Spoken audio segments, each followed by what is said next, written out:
Um, I just showed a video on how to create a Google Cloud assignment, which is a way to provide a template for students that they type in and submit.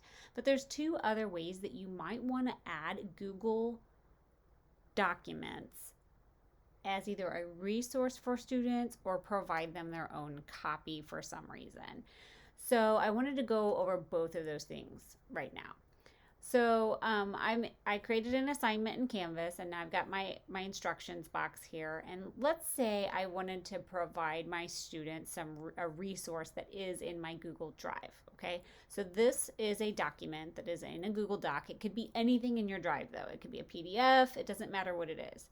And what you can do is you can click on Share, and then you can say Get Link. Right? You can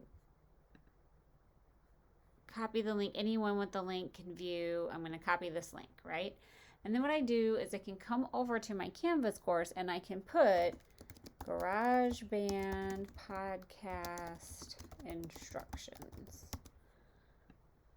And I can highlight those words, and I can use the keyboard shortcut Command K, or you can just click this little link icon. But I like using Command K because that allows me to open things in a new window if I want to, or not. Just depends on what I'm doing. Okay, so I can add those instructions.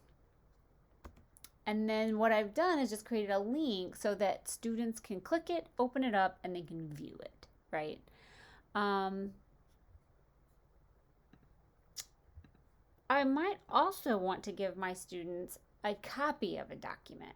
So if I want them to have their own copy, and this could be for a couple of different reasons, maybe I want them to have their own copy because I want them to work on it, do some stuff, and submit it later.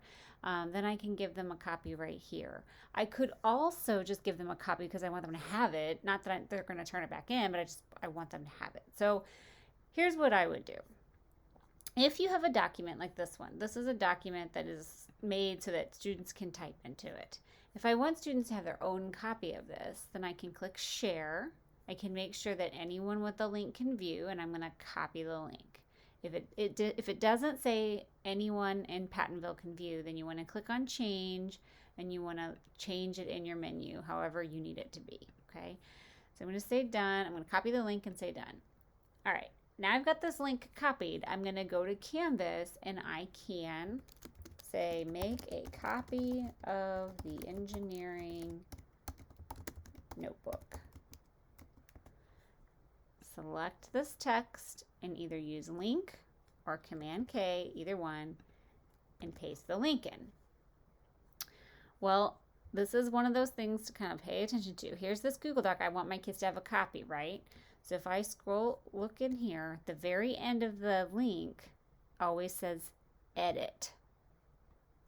If you delete that and put copy, it's going to make a copy for that student when they click the link. Okay?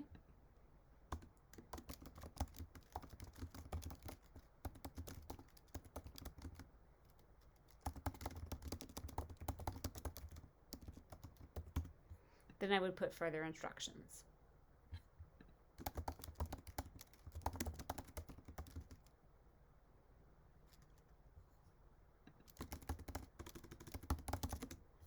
Alrighty, so there I've got instructions as a resource.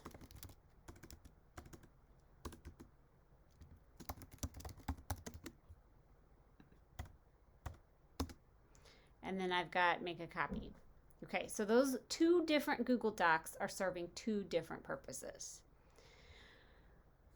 Because I want students to turn in their copy later, when I choose my submission type, instead of external tool, I'm going to choose online, and I'm going to make it a file upload, and they're going to be able to upload from their drive when they're done. So then I would save that. Okay, now let's see what this looks like from the student view. If I come back here to my student, check out this reverse engineering notebook. Now what I've got is this resource that I can open.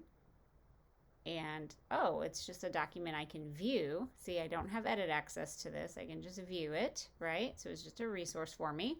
Now if I click make a copy of the engineering notebook, it's going to open up and say, oh, would you like to make a copy? And then it forces them to create their own copy in their Google Drive that they can work on and submit later.